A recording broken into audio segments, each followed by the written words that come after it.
नमस्कार. मी अनिता कोडगावकर, अंगणवाडी पर्यवेक्षिका. डाळी खाल्ल्यानंतर ॲसिडिटी होते का?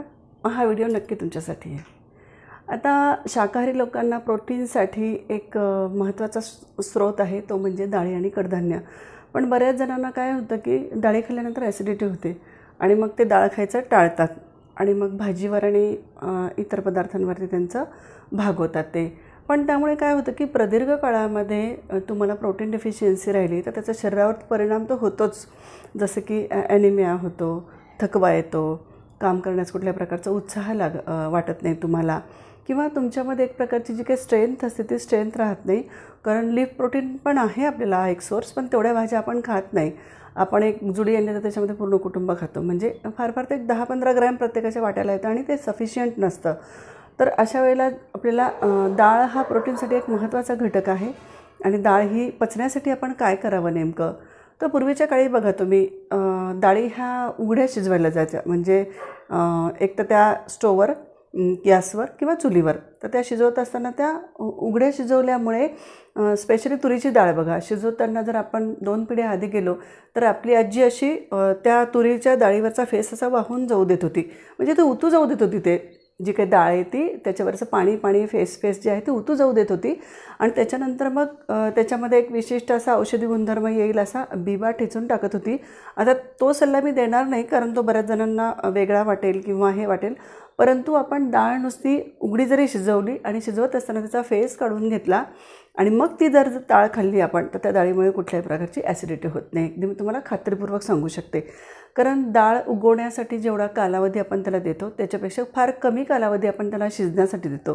म्हणजे आता प्रत्येकाच्या पाठीमागं जबाबदाऱ्या वाढलेल्या आहे, वेळेची कमतरता आहे आणि मग आपण पटकन कुकर लावतो आणि मोकळं होतो.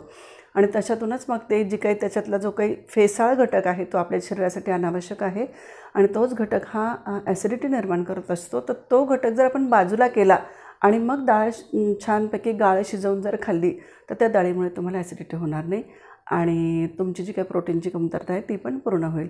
कारण बऱ्याच गरोदर माताही मला तक्रार सांगतात की ज्यावेळेस मी त्यांची प्रोटीन लेवल चेक करत असते तेव्हा मी त्यांना हा प्रश्न विचारते की ताई, तुम्ही डाळी घरामध्ये किती दिवसांनी करतात, किंवा तुमच्या घरी रोज वरण होतं का, किंवा तुम्ही डाळ कशा स्वरूपात खाता?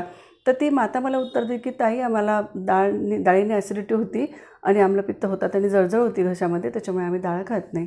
तर मी त्यावर त्यांना हा उपाय सांगते. एक तर तुम्ही तुरीची डाळ जर तुम्हाला पचत नसेल तर तुम्ही इतर डाळी खा की ज्या पचायला हलक्या असतात, जसे की मसुरीची डाळ आहे, मुगाची डाळ आहे, चवळीची डाळ आहे.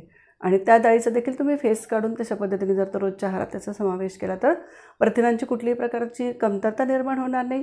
आणि गरोदरपणामध्ये जे काही मातेचं 10 ते 12 किलो वजन वाढायला पाहिजे जनरली.